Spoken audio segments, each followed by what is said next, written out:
집안 실내에서 식물 잘 키우는 방법 7번째 영상, 씨앗 파종 100% 성공하는 방법과 싹 틔우기.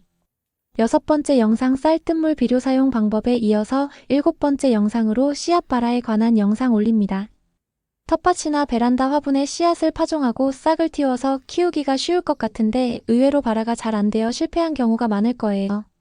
씨앗이 발화하려면 햇빛, 물, 온도, 산소 이 4가지 조건을 맞춰줘야 하는데요. 이것 외에도 중요한 것 몇 가지가 있어요. 어렵지 않습니다.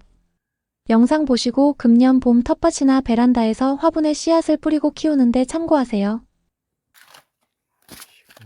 씨앗을 심기 전에 가장 먼저 확인해야 할 것이 채종 날짜와 발화가는 기간을 확인해 봐야 합니다.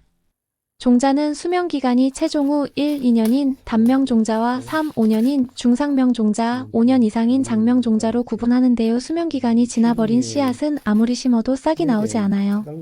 참고로 자주 심는 씨앗별로 수명 기간을 말씀드리자면 단명 종자는 곡류 중에 콩, 강낭콩, 땅콩, 옥수수, 해바라기 등이 있고 채소류는 상추, 파, 양파, 고추, 당근, 삼엽채 등이 있으며 화훼류로는 베고니아, 펜직, 일일초, 카네이션, 시클라멘, 페튜니아, 메리골드 등이 있습니다.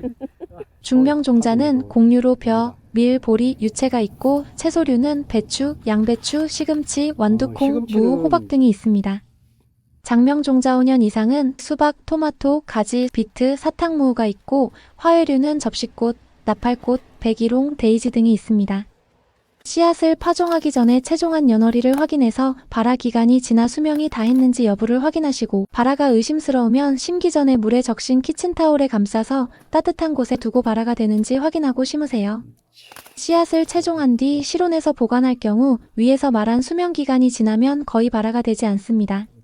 종자 수명은 외부 환경, 특히 보관 온도에 따라서 더 짧아질 수도 있고 더 길어질 수도 있는데요. 사용하고 남은 씨앗을 잘 밀봉하여 4에서 5도 냉장실에 보관하거나 냉동실에 보관하면 수명 기간이 훨씬 더 길어집니다. 특히 채종과 보관에서 조심할 씨앗은 도라지예요. 도라지는 수명이 아주 짧은 단명 종자로 채종 후 상온에서 보관하면 6개월만 지나도 거의 발화가 되지 않습니다. 텃밭에서 보통 9월 중순 이전에 채종해서 날씨가 더운 시기에 바깥에서 보관하였다면 다음 해 봄에 심어도 발화가 안 될 확률이 아주 높습니다. 대부분의 텃밭 농부님들이 이런 사정을 모르고 8, 9월에 채종을 하여 밖에 두었다가 다음 해 봄에 씨를 뿌려도 나오지 않으니까 도라지 키우기가 어렵다고 생각하는 것 같습니다. 두 번째로 발화에 필요한 햇빛입니다.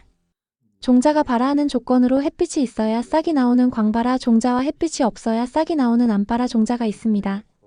광발화 종자는 빛에 의해 발화가 유도되는 종자로 상추, 배추, 브로콜리, 양배추, 당근, 들깨, 샐러리, 차조기 등으로 씨앗을 뿌리고 흙을 아주 얕게 덮거나 그냥 둬야 싹이 나옵니다. 햇빛이 적당히 있어야 싹이 나오니까 너무 어두운 곳에 두면 싹이 안 나옵니다. 암발화 종자는 무, 부추, 파, 양파, 가지 등과 박과작물인 호박, 수박, 수세미 등이 있는데 종자가 발화하는데 빛이 필요치 않거나 빛에 의해서 발화가 억제되므로 씨앗을 심고 흙을 씨앗의 2, 3배 정도 덮거나 검은 부직포 등을 씌워서 싹이 나올 때까지 빛을 차단해주는 것도 좋습니다. 세 번째로 산소입니다. 공기 중에는 산소가 풍부하니까 사람이 따로 공급해줄 필요는 없는데요. 씨앗을 심으면서 흙이나 상토를 너무 꾹꾹 눌러서 심으시면 안 됩니다. 느슨하고 헐겁게 심어서 흙 속의 통기성을 좋게 해줘야 산소가 공급됩니다. 출란이나 동양난 화분을 난석으로 심을 때도 같습니다. 느슨하고 헐겁게 심어야지 난석을 꽉꽉 채워서 심으면 안 됩니다. 네 번째로 물 습도를 맞춰줘야 합니다. 씨앗을 심은 후에는 흙이 촉촉히 젖도록 물을 주는데요. 미세한 물줄기로 여러 번에 걸쳐서 뿌리세요. 한두 번에 흥건히 줘버리면 나중에 마르면서 흙이 딱딱해지고 좋지 않습니다. 씨앗을 심고 물을 뿌린 뒤에는 발화 온도가 맞는 곳에 두고 흙이나 모판이 마르지 않도록 수분을 보충해주세요. 또 텃밭이나 모판에 상토로 씨앗을 심어서 살수기로 그냥 뿌리면 물의 압력으로 상토와 씨앗이 튀어나가니까 조심해야 합니다. 물뿌리개로 줄 때는 키친타올이나 얇은 천을 위에 덮고 뿌려주면 상토와 씨앗이 튀어나가지 않습니다. 조심해야 할 방법으로는 저면관수인데요. 저면관수한다고 큰 대야에 물을 받아서 거기에 모종포트를 담그면 상토가 떠올라서 망해버리니까 절대 좋은 방법이 아닙니다. 다섯 번째로 발화 온도입니다.